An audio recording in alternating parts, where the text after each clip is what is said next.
नमस्कार, आप देख रहे हैं सी इंडिया न्यूज, एक अनदेखा सच, और मैं हूं आपके साथ अनीशा। महू तहसील के ग्राम सिमरोल में आदिवासी महिला के मकान तोड़ने को लेकर पीड़िता ने महिला कांग्रेस की जिलाध्यक्ष के साथ प्रेस वार्ता कर गांव के सरपंच और जनप्रतिनिधि पर इंदौर प्रेस क्लब में आरोप लगाए। जिला महिला कांग्रेस अध्यक्ष रीता डागरे, कांग्रेस नेता हर्ष डागरे ने इंदौर प्रेस क्लब में आज एक प्रेस वार्ता की। उन्होंने बताया कि महू तहसील के अंतर्गत ग्राम सिमरोल की रहने वाली आदिवासी महिला जमकूबाई और एक अन्य महिला हीराबाई के मकान को गांव के सरपंच कौशल्याबाई के पति लेखराज और जनप्रतिनिधि प्रमीला गवली के पति प्रदीप गवली ने बलपूर्वक ध्वस्त करवा दिया। दोनों पीड़ित महिलाएं अब अपने रिश्तेदारों के यहाँ रह रही हैं। वहीं पीड़ित महिलाओं का कहना है कि वह करीब 20 वर्षों से इस गाँव में रह रही हैं और उन्हें सरकार ने एक योजना में ये प्लॉट दिए थे जहां झोपड़ी बनाकर वह अपना जीवन बसर कर रही थी, लेकिन दबंग भाजपा नेताओं द्वारा उनके मकान ध्वस्त कर दिए गए।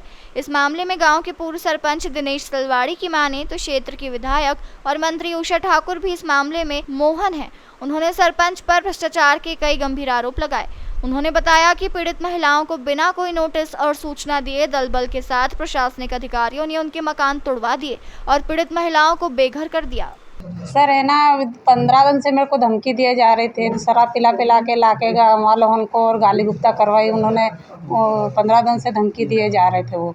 फिर वो मेरे घर आए, वो लेखराज डाबी और ये प्रदीप गलवी दोनों आए और मेरे को बोले कि तुम्हारी झोपड़ी हम हटाएंगे, तुम हट जाओ। तो मैंने कहा मैं नहीं हटूँगा सर। तो न्यूके तुम हट जाओ। फिर भी मैंने बोला नहीं, मैं नहीं तोड़ूँगा, मेरे पास पट्टा है। तो न्यूके तो इस पट्टे को हम नहीं मानते सर। फिर मेरे को उसने पत्थर से मारे, इन दोनों ने मारपीट की मेरे सर। प्रदीप गलू ने हाथ पकड़ के मेरे को यहाँ सर में पत्थर का मारे और वो लेखराज डाबी ने ये हाथ में मारी सर मेरे को। कौन है ये दोनों लोग? ये एक सरपंच का पति है सर, लेखराज डाबी सरपंच का पति, और प्रदीप गलू जनपद का पति है। क्या भी कोई विवाद था? क्यों? कुछ नहीं विवाद था सर, कहीं भी नहीं था। क्यों किया आपके साथ ऐसा? टापरी तो हमको वहाँ से हटाने के लिए। कब्जा, यानी कि आपका आरोप है कब्जा करने? हाँ, हमारे घर पे कब्जा करने के कितने लिए। सालों से रह रहे हैं आप उस गांव में? उस गांव में तो हम 30-40 साल से रह रहे सर वहाँ पे। आपके घर में और कौन कौन है? सब है, सब मेरे बच्चे हैं सब है, पर मैं अलग बना के खाती सर। मैं वो झोपड़ी में बना के खाती थी। कौन सा गाँव है? सिमरोल। कहाँ शिकायत कर चुके हैं आप इस मामले में? हम गए थे वहाँ, जनपद भी गए थे सर। तो जनपद गए थे, वहाँ भी कोई नहीं। तहसील में गए थे, वहाँ भी उन्होंने कोई हमारी बात नहीं मानी। तहसीलदार ने खुद आके तोड़ा है सर। थाने में भी ये हीराबाई है। इनको भी के साथ भी? हाँ, इन्होंने मेरे को बचाया, नहीं तो मेरे को मार डालते सर वो। थाने में क्या कहा गया? थाने में ऐसा बोला कि तो वो थाने में ऐसा बोला, वो टी मैडम थी, उसने बोला कि न्यू कि अभी तुम बैठ जाओ। तो मैंने कहा हमने बेटा मेरे को बहुत चक्कर आ रहे मैडम, मेरे को हमारी रिपोर्ट लिख लो। सुनवाई हुई कि नहीं हुई? हाँ, नहीं हुई सुनवाई। थाने में सुनवाई नहीं हुई। तो फिर वो मैडम ने कोई हमारी रिपोर्ट भी नहीं लिखी। फिर हमको अस्पताल लेके गए। अब आप क्या चाहते हैं? हम ये चाहते हैं जिसने हमको मारा पीटा उनको सज़ा मिले और हमको हमारी जो टापरी जो है हमारी, वो हमारे घर मकान मिल जाए सर। हम यही दलितों के ऊपर तमाम कानून लागू होने के बावजूद उनके ऊपर जो अत्याचार हो रहे हैं उन पे बिल्कुल अंकुश नहीं लगाया जा रहा है और ये सब आदरणीय शिवराज सिंह जी के नेतृत्व में हो रहा है। छतरपुर जिले में मानवताओं को शर्मसार करने की घटना सामने आती है। दलित व्यक्ति के चेहरे पर कल की ही घटना है, मल पोत दिया जाता है। वो वहाँ पर नौकरी कर रहा था, उसकी दाढ़ी कर रहा था और उसके ऊपर ज्यादती कर दी जाती है। हमारे इंदौर में दलित भाइयों को बंधक बनाकर पीटा जाता है। ऐसे कई मामले मध्य प्रदेश में हो रहे हैं और ये सब शिवराज सिंह चौहान जी के निष्क्रियता के कारण हो रहे हैं। उनकी निष्क्रियता खुल के सामने आ रही है। पाप का घड़ा पूरा फूट चुका है। दलितों को सिर्फ एक वोट बैंक के थ्रू यूज़ किया जा रहा है और कुछ नहीं यूज़ किया जा रहा है। दिग्विजय सिंह जी के शासनकाल में उनकी नौकरियां नगर निगम में परमानेंट हुई थी। उसके बाद से शिवराज जी के शासनकाल में सिर्फ उनके साथ छल किया गया और कुछ नहीं किया गया। सिर्फ एक वोट बैंक के थ्रू उन्हें यूज़ किया जा रहा है। जब बात आती है तो हमारे दलित भाइयों को, वाल्मीकि भाइयों को और आदिवासी भाइयों को वोट बैंक के थ्रू अपना हिंदुत्व वाला हिंदू यूज़ करके उन्हें हिंदू बना के उनके वोट ले लिए जाते हैं और जैसे ही चुनाव ख़त्म होते हैं तो उन्हें वापस उनके आदिवासी, दलित और वाल्मीकि भाई के तौर पे उन्हें वापस कर दिया जाता है। ये आज मऊ में आदिवासी पे जो अत्याचार हुआ उस मुद्दे के लिए ये प्रेस कॉन्फ्रेंस थी। आदरणीय रीटा डागरे जी यहाँ पर उपस्थित हैं। उन्होंने पूरी ये लड़ाई लड़ी है। आदिवासी 2 महिला के ऊपर ही अत्याचार हुआ, झमकू भाई आदिवासी के ऊपर। उन्हें भाजपा के जनपद प्रतिनिधि और सरपंच द्वारा उनके साथ प्राणघातक हमला कर उनका घर तोड़ दिया गया और उन पे हमले किए गए, जो कि काफ़ी प्राणघातक थे। इसमें उनकी जान भी जा सकती थी। वो 3 दिन तक एडमिट रही। ये पूरा मामला वहाँ के जनपद प्रतिनिधि और सरपंच द्वारा किया गया, जो कि भाजपा समर्थित सरपंच और जनप्रतिनिधि है।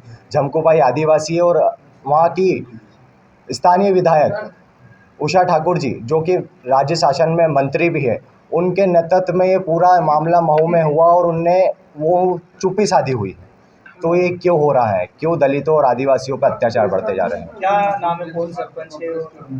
जनपद लेखराज डाबी सरपंच है वहाँ पे और जनपद प्रतिनिधि है उनकी पत्नी जनपद प्रदीप गौली। अभी आप क्या मांग करते हैं? हम मांग करते हैं कि इनका घर जो तोड़ा गया, पट्टे का मकान था, इन्हें वापस दिया जाए। सिर्फ छल करके इनका मकान तोड़ दिया गया। दूसरी मांग ये है कि पुलिस द्वारा 6 दिन तक रीटा डागरे जी द्वारा लड़ाई लड़ने के बावजूद 6 दिन बाद कार्रवाई की गई, वो भी छोटे मोटी धाराएं लगाकर हमें दिलासा दिया गया कि आपके साथ न्याय होगा, परंतु कोई न्याय नहीं है। हमने ग्रामीण एसपी जी से मांग करी है, एडिशनल एसपी जी से मांग करी है, परंतु कोई न्याय नहीं है। हम चाहते हैं कि जिस प्रकार के साथ इनके साथ मारपीट हुई तो उसके धाराएं दर्ज कर आरोपियों को जेल पहुंचाया जाए और आदिवासियों के साथ न्याय हो। सर, उपयोग करने में ये बताया जा रहा है कि हम सामुदायिक भवन बनाएंगे, जबकि शासन से उनसे पूछा जाए कि शासन से कितने स्क्वायर फीट का सामुदायिक भवन स्वीकृत हुआ है, उसकी टीएस ईएस है क्या उनके पास, और यदि है तो ऑलरेडी 2000 फीट खाली ज़मीन पड़ी है, उस पर क्यों नहीं बनाया जा रहा? आदिवासियों को झोपड़ों क्यों टारगेट किया गया? नहीं, वहाँ ऑलरेडी पंचायत की खाली ज़मीन पड़ी है ना, जिस पे फेंसिंग है। इसके पहले पशु औषधालय सानपड़ा भवन की ज़मीन है, कम से कम 1500-1700 फीट, कम से कम 5000 रुपये स्क्वायर फीट की ज़मीन थी, धर्मेंद्र बारगल को बेच दी गई। सरपंच पति लेखराज डाबी के द्वारा उस पर खड़े रहकर सरपंच पति ने और सचिव रुस्तम चंदेल ने जाकर उस पर तार फेंसिंग करा दी। गांव वालों ने विरोध भी किया कि ये शासकीय ज़मीन को आपने इस तरह से क्यों बेच दी। तो उसके ऊपर भी हम गए, एसडीएम साहब को भी हमने दिया, जनपद में भी दिया और कलेक्टर महोदय को भी संज्ञान में लाए, पर उस पर आज तक कोई कार्रवाई नहीं हुई। दूसरा मामला, शिव मंदिर ग्राम पंचायत के पीछे टेलीफोन एक्सचेंज की ज़मीन है, उसके ऊपर बाल बाउंड्री सन 95 से है। उस बाल बाउंड्री को भी तोड़कर 2000 फीट वहाँ भी बेच दी गई है, आप जाकर उसको भी दे सके। तीसरा मामला, आदिवासियों की ज़मीन सामुदायिक भवन के नाम पर झोपड़े तोड़े गए हैं और बोले सामुदायिक भवन बनाएंगे। इस तरह से ज़मीनों का खेल खेला जा रहा है, क्योंकि कीमती ज़मीन है ग्राम पंचायत सिमरोल में। कोई भी ज़मीन 3000 रुपये फीट से कम की नहीं है। वहाँ की जगह बेदखल कर और ये दूसरे लोगों को बेचते हैं। ऐसा खुल्लम खुल्ला कानून की धज्जियाँ उड़ाई जा रही है और शासन प्रशासन पूरा कुंभकर्णी नींद में सो रहा है, कोई सुनने को तैयार नहीं। कई बार लिखित में भी शिकायत की गई, मौखिक में भी शिकायत की गई, पर उनके ऊपर कोई कार्रवाई नहीं की जा रही, क्योंकि उनका वरद हस्त कैबिनेट मंत्री श्रीमती उषा ठाकुर जी का हाथ है उनके ऊपर। जनपद एसडीएम, सीओ, जिला पंचायत सीओ, कलेक्टर महोदय कोई सुनने को तैयार नहीं और खुल्लम खुल्ला कानून की धज्जियाँ उड़ाई जा रही है। मामला ये है कि शिवराज सिंह जी ने निर्देश दिए थे कि जो भी गरीब परिवार है जहाँ बैठा है वहाँ पर उसको पट्टे दिए जाए। जी, काफ़ी समय से जो रह रहे हैं ये महिलाएं मेरे पास, में सरपंच तत्कालीन सरपंच था उस समय, मैंने इनको पट्टे दे दिए। ये बैठी थी 20 साल से। जहाँ तक अभी वर्तमान इनके झोपड़े तोड़ने का जो मामला प्रकाश में आया है, इनको बगैर सूचना दिए, इनको कोई नोटिस नहीं दिया, सचिव ने नोटिस नहीं दिया। ये महिलाएं मेरे पास भी, मैंने कहा कि भाई उनसे पूछ लो क्यों झोपड़े तोड़ रहे, बोले सामुदायिक भवन बनाने के लिए, जबकि ऑलरेडी सन 94-95 से सामुदायिक भवन बना हुआ है और वहाँ शासन की 6000 फीट ज़मीन ऑलरेडी है। उसके बाद पूरा 5 बउआ संजय नगर है, वो बसा हुआ है रोड के किनारे। उसी संजय नगर में आदिवासी महिलाओं के वो थे झोपड़े। इनको वहाँ की जगह गलत तरीके से बगैर सूचना दिए बलपूर्वक इनको हटाया गया और इनने विरोध करा झोपड़े तोड़ने का। तो सरपंच पति लेखराज डाबी और जनपद सदस्य पति प्रदीप गौली के द्वारा इनके साथ मारपीट की गई और बलपूर्वक मारपीट करके इनके परिवार को दहशत में थे। ये थाने में गए, जब तक पूरे गांव को उकसाकर इनके झोपड़े तोड़ दिए गए। थाने प्रभारी के पास गए, उन्होंने भी इनकी शिकायत नहीं सुनी, तहसीलदार ने भी शिकायत नहीं सुनी, जबकि 2 दिन पूर्व में थाना प्रभारी जी और तहसीलदार महोदय को इन्होंने ज्ञापन भी दिया था कि ये गलत तरीके से हमको यहाँ से हटा रहे हैं। पर इनकी कोई सुनवाई नहीं हुई है। थाना प्रभारी और हमारी कैबिनेट मंत्री और हमारे मऊ की विधायक उषा ठाकुर जी है, उनके ही पार्टी के लोग हैं जो सरपंच प्रतिनिधि है, भारतीय जनता पार्टी से बिलोंग करते हैं, और इस तरह से इन्होंने सारे कानूनों को ताक में रखकर अवैध रूप से शासकीय ज़मीनों को बेचने का काम कर रहे हैं। अवैध उत्खनन करके 3000 रुपये प्रति डंपर के हिसाब से 1000 डंपर मुरम भी बेची गई। इन सब बात को लेकर हमने जिलाधीश महोदय को भी शिकायत की, पर आज तक हमारी उषा ठाकुर जी के दबाव के कारण, राजनीति के प्रभाव के कारण सरपंच पति के ऊपर कोई कार्रवाई नहीं हो रही है। जबकि शासन के स्पष्ट निर्देश है कि कोई भी महिला सरपंच है, उसका पति यदि शासकीय काम में हस्तक्षेप करता है और गलत गैरकानूनी काम करता है तो उस महिला सरपंच की कुर्सी को छीन लिया जाएगा। इस तरह से शासन एक तरफ आदेश निकलता और उसी आदेश की खुल्लम खुल्ला ग्राम पंचायत सिमरोल में धज्जियाँ उड़ाई जा रही है।